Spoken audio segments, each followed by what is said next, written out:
예루살렘 교회는 짧은 기간에 많은 사람이 모였습니다. 사도들과 함께 120명이 모였던 그 모임은 3,000명, 5,000명으로 그 모인 수가 급격히 증가하였습니다.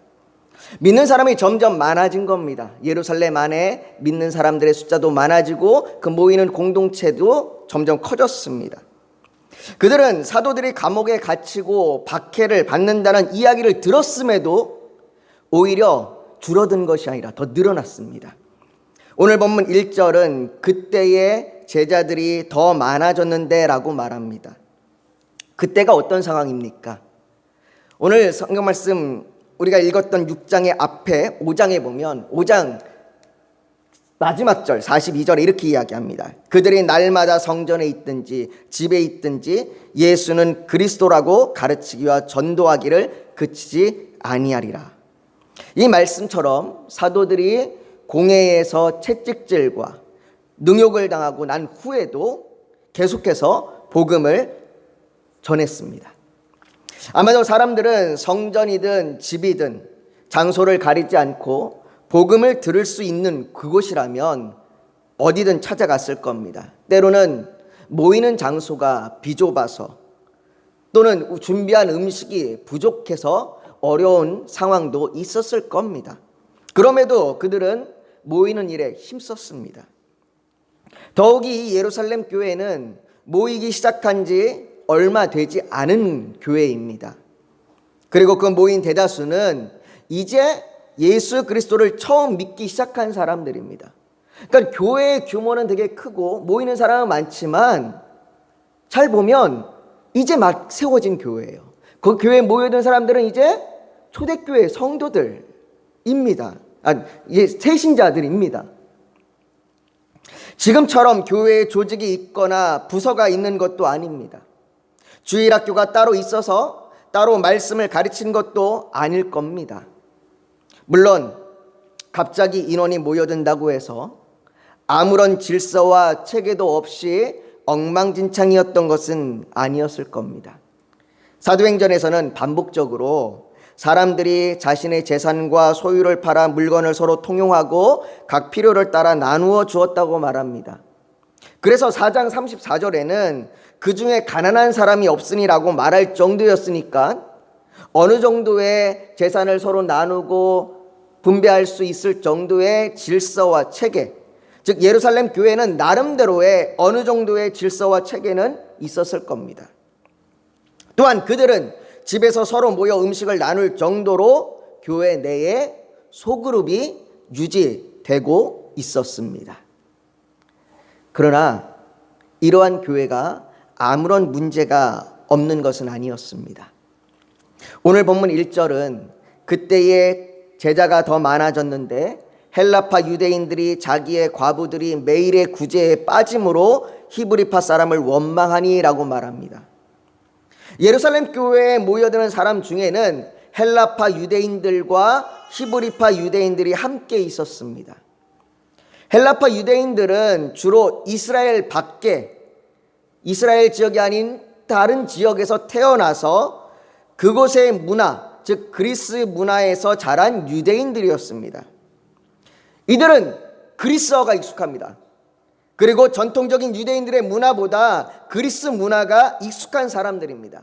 반면에 히브리파 유대인들은 이스라엘 지역에서 태어나서 히브리어를 사용하고 히브리 문화가 익숙한 사람들입니다.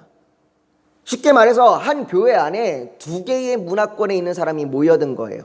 오늘날의 말로 우리의 눈으로 이해하기 쉽게 표현한다면 교회 안에 어른 세대와 청소년 세대가 함께 있는 것을 우리가 볼 수 있을 겁니다.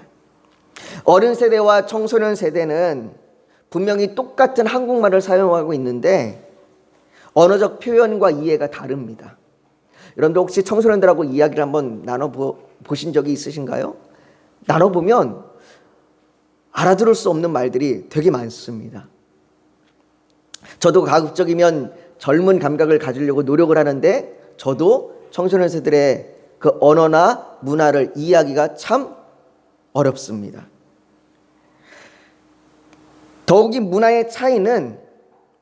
엄청난 간격을 보여주고 있어서 때로 교회 안에 청소년 세대와 어른 세대, 기성세대와 젊은 세대가 갈등이 일어나기도 합니다. 많은 교회가 이러한 갈등으로 인해서 서로 공존하지 못하고 그래서 청소년 세대 또는 젊은 세대들이 교회를 떠나는 일도 있습니다. 이 두 세대는 정말 다릅니다. 그것처럼 예루살렘 교회 안에도 이렇게 다른 두 그룹의 유대인들이 있었습니다. 그런데 문제가 생겼습니다. 예루살렘 교회는 매일 과부들을 구제하였습니다. 과부들을 도왔습니다. 이 당시 과부들은 경제활동을 할 수가 없습니다.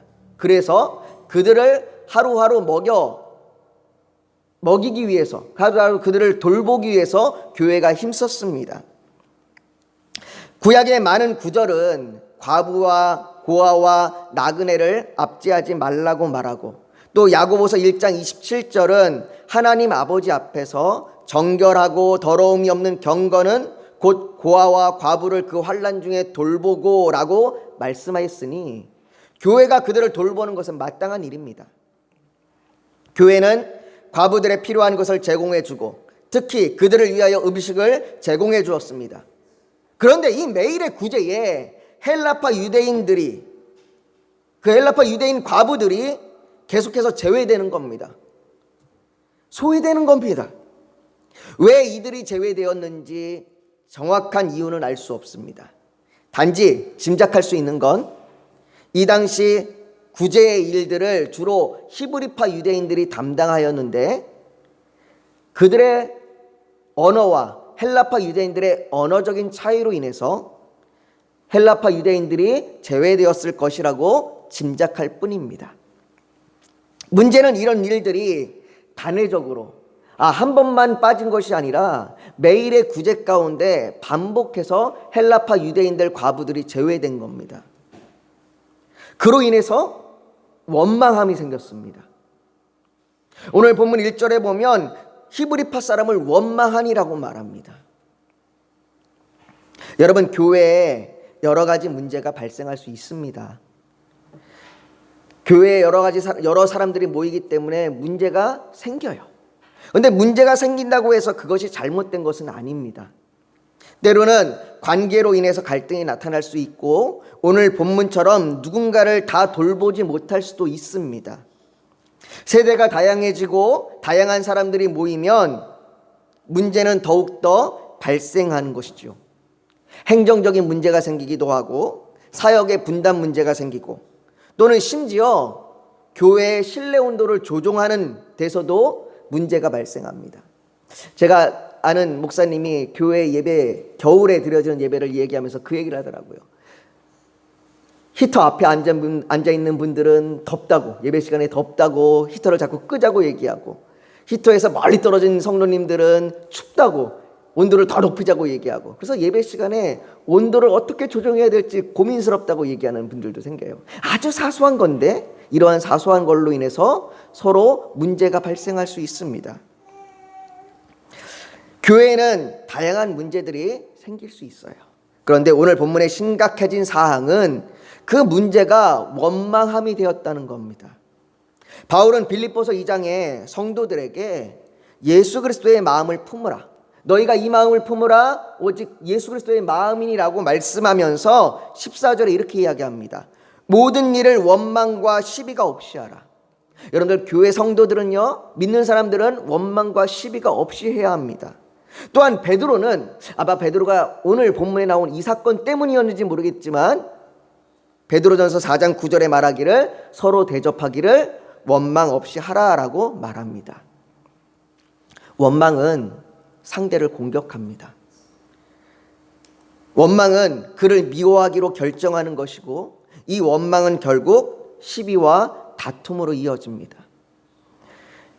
처음에는 아주 작은 문제 하나였던 건데, 아주 사소한 문제였던 건데 나중에는 원망함으로 인해서 그 문제는 중요하지도 않고 서로의 그 향한 그 공격과 비난과 시비와 갈등으로 인해서 더욱더 그 일이 커지는 것을 우리는 경험해 보지 않습니까? 여러분들, 부부간의 문제도 그렇잖아요. 부부간에도 서로 처음에 싸울 때는 아주 작은 거예요. 양말을 뒤집어 놨느니, 양말을 빨래통에 안 넣느니 아주 작은 건데 이 작은 것들이 서로 말다툼이 이어지다 보면 원망과 시비가 되게 되고 그로 인해서 그 문제는 어디로 사라져 버렸어요. 이제는 서로 향한 비난과 조롱만이 남는 그런 일들을 우리든 가정이든 직장이든 교회든 겪게 됩니다. 교회에 발생하는 문제는 방법을 찾아서 해결하면 됩니다. 때로는 그 문제 때문에 함께 기도하게 되기도 하고 함께 그 일을 해결해 나가기 위한 노력을 하기도 합니다. 그래서 오히려 그 일로 인해서 더 성숙해지는 결과를 얻기도 합니다. 그런데 원망은 서로의 관계를 무너뜨립니다. 이것은 아주 치명적입니다. 서로의 관계가 무너지는 건 교회 안에 아주 치명적인 일이 돼버립니다. 사랑하는 성도 여러분, 예수님께서는 마태복음 5장 23절과 24절에 이렇게 말씀하세요. 그러므로 예물을 제단에 드리려다가 거기서 내 형제에게 원망들을 만한 일이 있는 것이 생각나거든 예물을 제단 앞에 두고 먼저 가서 형제와 화목하고 그 후에 와서 예물을 드리라 라고 그렇게 말씀하셨습니다. 혹 누군가를 원망하고 계십니까? 누군가로부터 원망을 듣고 계십니까? 그러면 그 관계를 해결하십시오. 우리는 그 관계를 해결해야 합니다. 오늘 본문의 사도들은 이 초대교회의 원망을 그대로 놓아두지 않았습니다. 이 원망함의 문제, 바로 이 관계를 해결하려고 그렇게 했던 것입니다. 그들이 이 문제를 해결하려고자 했던 그 방법을 오늘 본문에서 우리는 세 가지를 찾아볼 수 있는데요. 첫째로는 이 일을 공론화하였다는 겁니다. 오늘 본문 2절에 보면 이렇게 이야기합니다. 12사도가 모든 제자를 불러 이르되 우리가 하나님의 말씀을 제쳐놓고 접대를 일삼는 것이 마땅하지 아니하니라고 말합니다. 사도들은 모든 제자들, 여기서 얘기하는 제자들은 교회 성도를 얘기합니다. 모든 성도들을 모아놨습니다. 3,000명이 되었는지 5,000명이 되었는지 그 숫자가 더 늘어났는지 모르겠지만 그 성도들을 다 모아놨습니다. 그리고 그들에게 이 문제를 숨기지 않았습니다. 여러분, 지금 우리 교회 안에 이런 문제가 있습니다, 이런 원망함이 있습니다라고 그들은 밝혀 드러내었습니다. 여러분, 이것이 중요합니다. 문제를 숨기고 사도들끼리 해결하려 그렇게 하지 않았습니다. 교회는 문제가 발생하면 함께 해결해야 합니다. 물론 이 말이 성도 간에 일어난 모든 갈등을 공론화해야 한다라고 말하는 것이 아닙니다. 성도 안에 둘 사이에 일어난 일은 둘 사이에서 잘 해결해 갈 수도 있습니다. 이것을 다 드러낼 필요는 없습니다. 그러나 이거는 두 사람의 갈등의 문제가 아닙니다. 이건 교회의 문제예요. 교회에 드러난 문제는 이것을 믿음의 방법으로 성숙하게 해결해 가야 합니다. 그러기 위해서 이것을 전체에게 공론화했습니다. 그리고 그것을 우리가 함께 해결하자라고 그들은 이야기합니다. 이 일을 통해서 교회는 더욱더 믿음이 성숙해지게 되는 겁니다. 여러분들, 교회들이 교회의 문제를 감추거나 몇 사람에 의해서 성숙하지 못한 방법으로 해결하려 하는 모습 때문에 한국 교회의 많은 교회들이 공동체를 떠나는, 또 교회가 나눠지고 분열이 되는 일들을 우리는 자주 보게 되고 또 지금도 얼마나 많은지 모릅니다. 사도들은 이 문제를 모든 성도들에게 이야기하며 우리가 하나님의 말씀을 제쳐놓고 접대를 일삼는 것이 마땅하지 아니하니라고 말합니다. 이 말이 잘못 오해되면 말씀이 중요하고 접대하는 것, 다시 말해서 재정을 관리하고 음식을 마련하고 어려운 사람들을 도우며 섬기는 일은 그 다음이라고 받아들일 수 있습니다. 사도들이 지금 그 말을 하는 것이 아닙니다. 말씀이 중요하고 나머지는 중요하지 않다라고 말하는 그 우선순위를 말하는 것이 아닙니다. 그것에 경중의 차이가 있는 것도 아닙니다.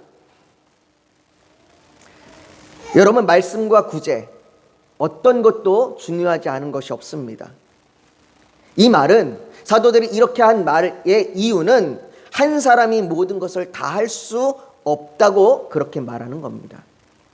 여러분, 제가 예배를 준비하면서, 주일을 준비하면서 제가 음식을 준비하고 말씀을 전하고 그렇게 다 할 수 없습니다.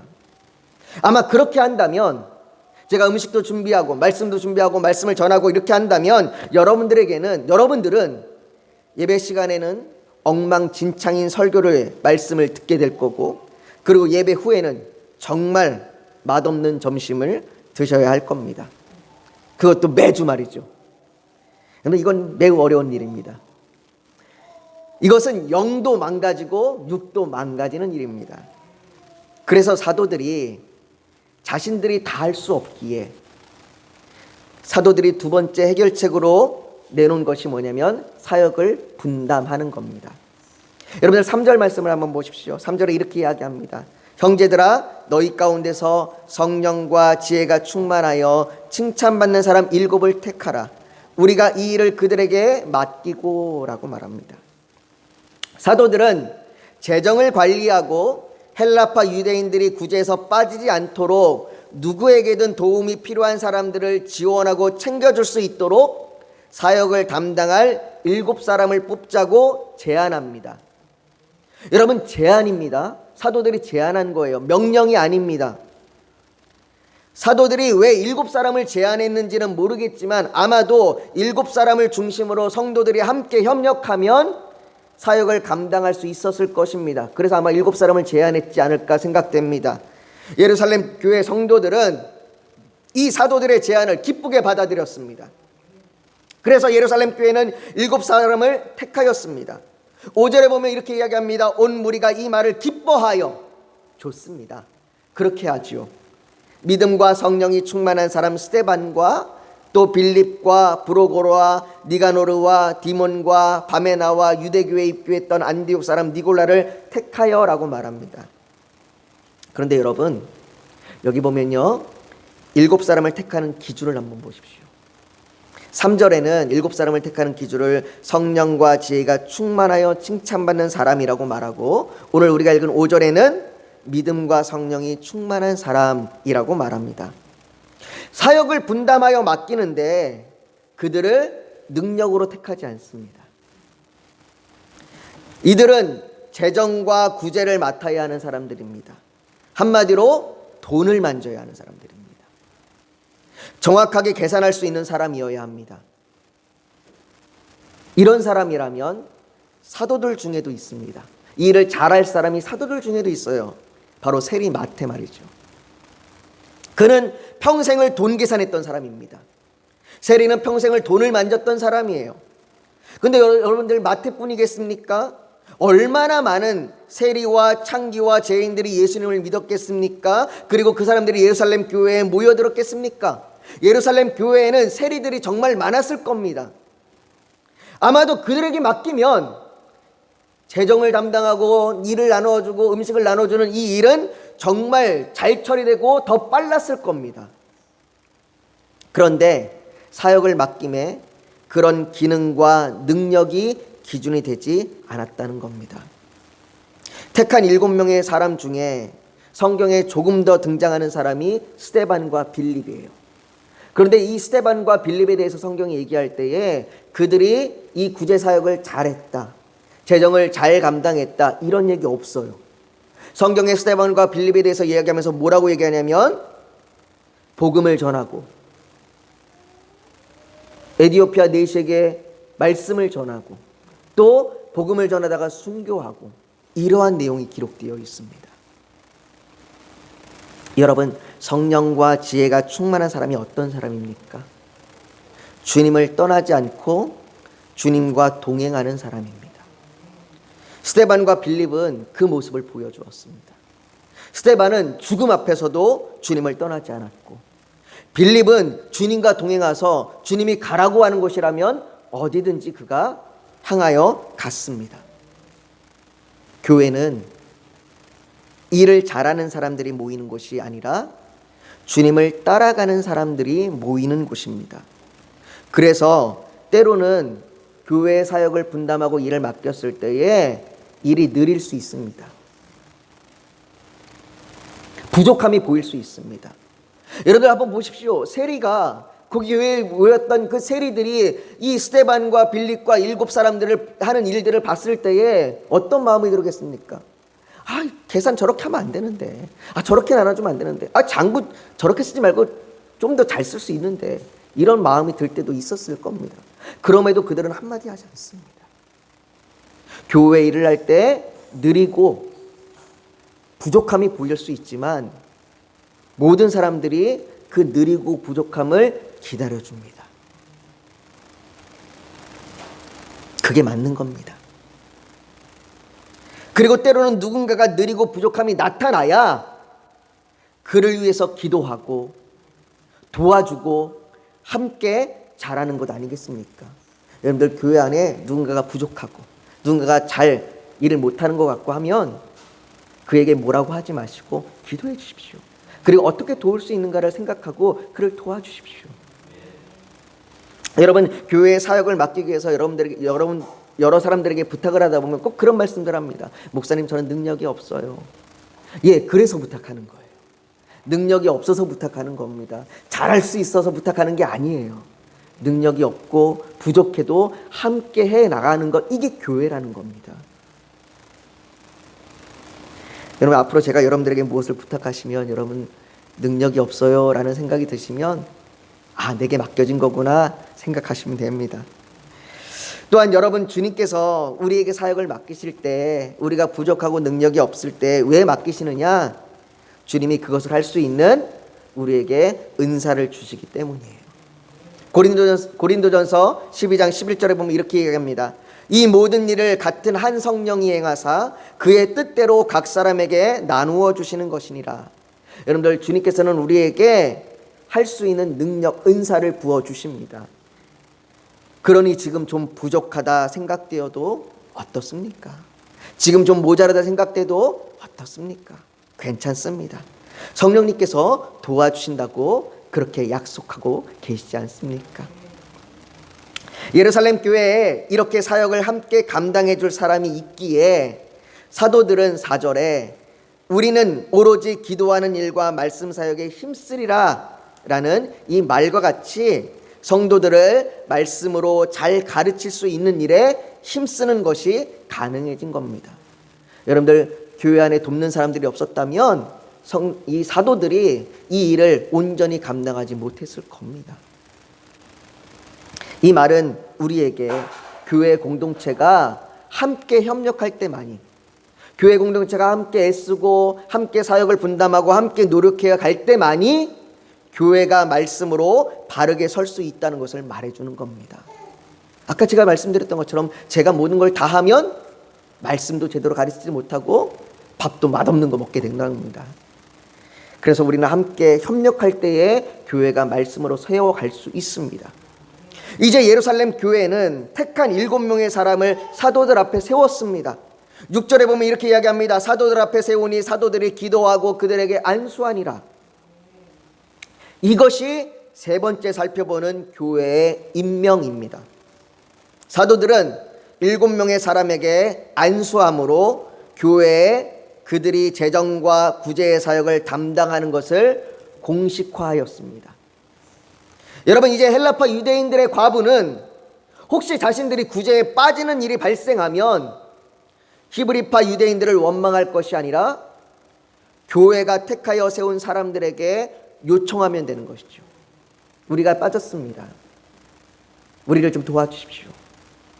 더욱이 이 7명의 사람의 이름을 보면 그들의 이름이 헬라식 이름이에요. 즉 다시 말해서 그들 가운데 헬라파 유대인들이 포함되어 있다는 것을 볼 수 있습니다. 즉 언어적인 차이로 인하여 발생했던 문제들도 이제 해결할 수 있는 겁니다. 우리가 오늘 읽은 이 본문에는 집사라는 명칭이 사용되진 않지만, 이 7사람들을 집사라고 그렇게 명령하고 있지 않지만 보통 오늘 본문의 7사람을 집사라고 그렇게 부릅니다. 그렇게 부르는 것은 이 7사람을 집사라고 부르는 이유는 이들이 섬김의 사역을 감당하고 있을 뿐 아니라 사도행전 21장 8절에 7집사 중 하나인 전도자 빌립이라고 말하는 이곳에서부터 우리가 알 수 있기 때문입니다. 오늘날 교회에도 집사가 있습니다. 그리고 교회는 집사를 임명합니다. 여러분, 집사로 임명받았다는 것은 공식적으로 재정과 섬기는 일, 과부와 고아를 돕는 일, 환자를 돌아보는 일을 맡았다는 겁니다. 물론 이것이 집사만 해당되는 것은 아닙니다. 권사든 장로든 누구에게든 해당되는 겁니다. 모든 성도는 섬김과 구제를 해야 합니다. 그러나 집사는 더욱 힘써야 합니다. 왜냐하면 그것이 교회의 관계적인 문제가 발생할 때 해결할 수 있는 길의 하나이기 때문이에요. 여러분들, 교회에 관계적으로 틀어져서 원망함이 생길 수 있는 이 일을 조정할 수 있는 그 일이 집사들에게 맡겨져 있는 겁니다. 더욱이 디모데전서 3장 13절에는 이렇게 말합니다.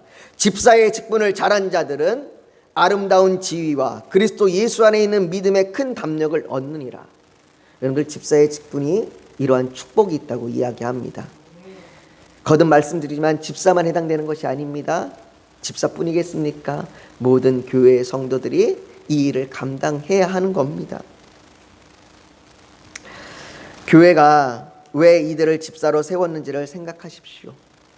교회에 문제가 생겼고 그것이 원망이라고 하는 관계의 문제까지 이르렀기 때문입니다. 교회는 그것을 해결하는 방법으로 이들을 택하였습니다. 마찬가지로 교회의 모든 직분과 성도들은 각자의 맡은 사역과 섬김의 자리에서 관계를 세워가야 합니다. 여러분들, 일을 잘하는 것이 중요한 것이 아닙니다. 그 일을 통해서 관계를 이루어야 하는 겁니다. 교회 안에 일을 잘하는 사람이 나 혼자 일을 잘한다고 혼자 앞서 나가면 오히려 그것으로 인해서 관계가 망가질 수 있습니다. 그러니 혼자 앞서 빠르게 가는 것이 아니라 함께 올바른 길로 가는 것이 더 중요합니다. 여러분들, 교회의 일은 속도가 아닙니다. 교회의 일은 방향입니다.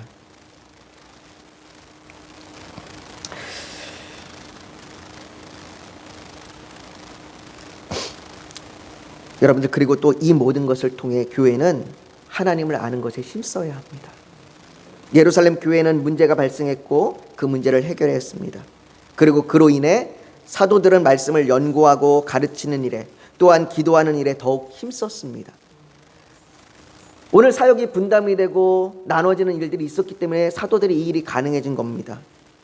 이것이 사도들이 말씀을 연구하고 기도하는 이 일들이 사도들 자신들의 지식을 채우거나 금욕을 위한 것일까요? 아니었습니다. 사도들이 오로지 기도하는 일과 말씀 사역에 힘썼다는 말은 교회가 말씀으로 더 깊이 알게 되고 교회 전체가 상황과 형편에서 더욱 세밀한 부분까지 기도할 수 있게 되었다는 말입니다.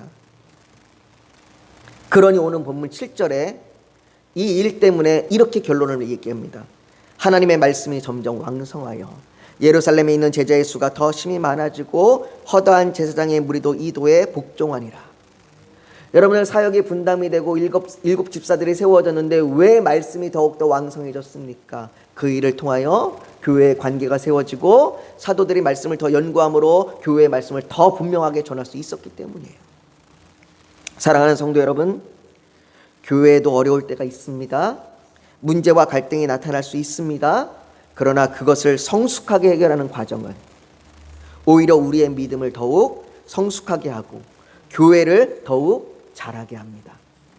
여러분, 오늘 예루살렘 교회는 왜 헬라파 유대인들을 구제해서 제외했는지, 누가 그렇게 했는지 찾지 않습니다. 어떤 사람이 그렇게 했어? 어떤 사람들이 헬라파 유대인들을 제외시켰어? 찾지 않습니다. 그것으로 교회를 시끄럽게 하지 않습니다. 그런데 많은 교회들이 문제가 생기면 누가 그랬어? 어떤 사람이야? 왜 그랬어? 누구 잘못이야? 이것 찾느라고 시끄럽습니다.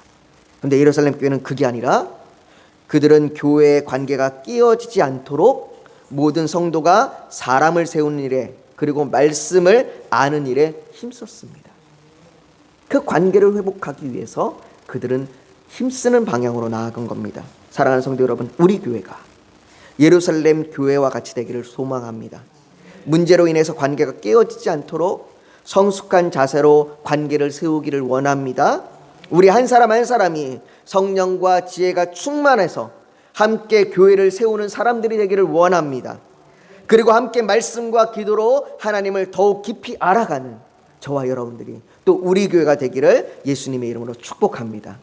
우리 오늘 이 시간 이 말씀을 우리가 지금 기억하면서 우리가 이 말씀을 가지고 우리 함께 좀 기도하면 좋겠습니다. 여러분, 우리의 한 사람 한 사람 각자의 능력과 각자의 힘은 부족할 수 있습니다.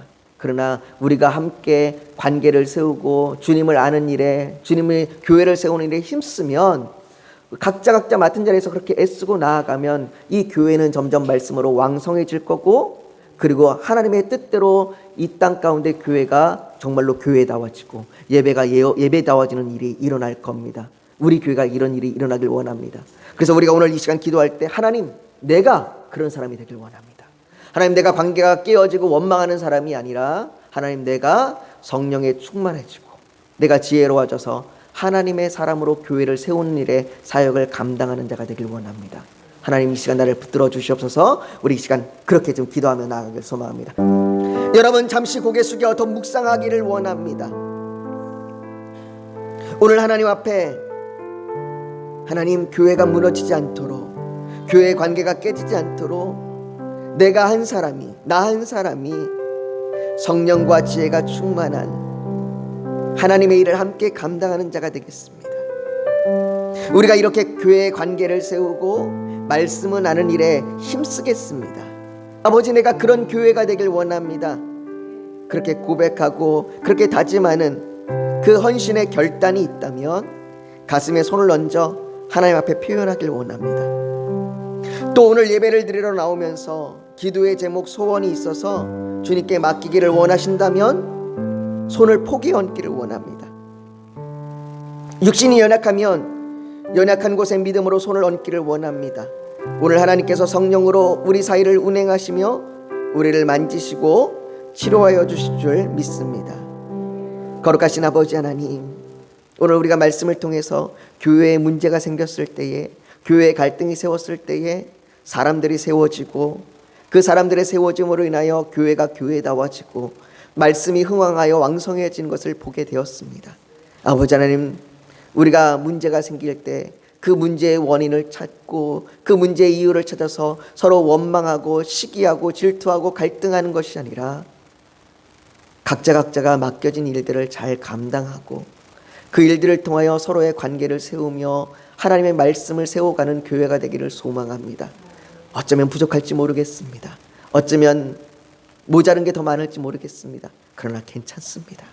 그렇게 함께 세워져 가는 겁니다. 함께 협력하고 도우며 세워져 가는 겁니다. 뿐만 아니라 성령님이 함께 도와준다고 말씀하셨습니다. 하나님, 그 말씀을 믿고 우리가 기도하며 간구하오니 아버지 하나님, 우리를 도우시고 인도하여 주시옵시고 우리 교회에 한 사람 한 사람이 그렇게 세워지는 사람 되게 하여 주시옵소서. 아버지, 이 시간 그렇게 결단하며 하나님, 내가 그 한 사람이 되겠습니다. 그 결단으로 가슴에 손을 얹었습니다. 아버지, 그 결단을 붙들어 주시옵소서. 또한 아버지, 오늘 주님 앞에 나오면서 여러 가지 문제와 어려움이 있어서 그 모든 기도의 제목을 주님 앞에 맡기기를 소원하며 가슴에 손을 포개어 얹었습니다. 아버지, 그 기도의 제목들 응답하여 주시고 하나님의 선한 뜻대로 이루어 주시옵소서. 아버지, 우리가 인내하고 기다리게 하여 주시옵소서. 우리가 소망을 갖고 나아가게 하여 주시옵소서. 아버지, 또한 오늘 육신이 어려워서, 육신이 아파서 아픈 곳에 손을 얹은 성도 있습니다. 아버지, 그들을 붙들어 주셔서 치료하여 주시고 회복시켜 주시옵소서. 아버지 하나님, 죽은 자도 살리시는 그 부활의 능력으로 우리를 고치시고 치료하여 주실 줄 믿습니다. 아버지 하나님, 이 시간 그렇게 주님 앞에 드리는 이 모든 기도 가운데 하나님 함께 하실 줄 믿으며 예수님의 이름으로 기도하옵나이다. 아멘.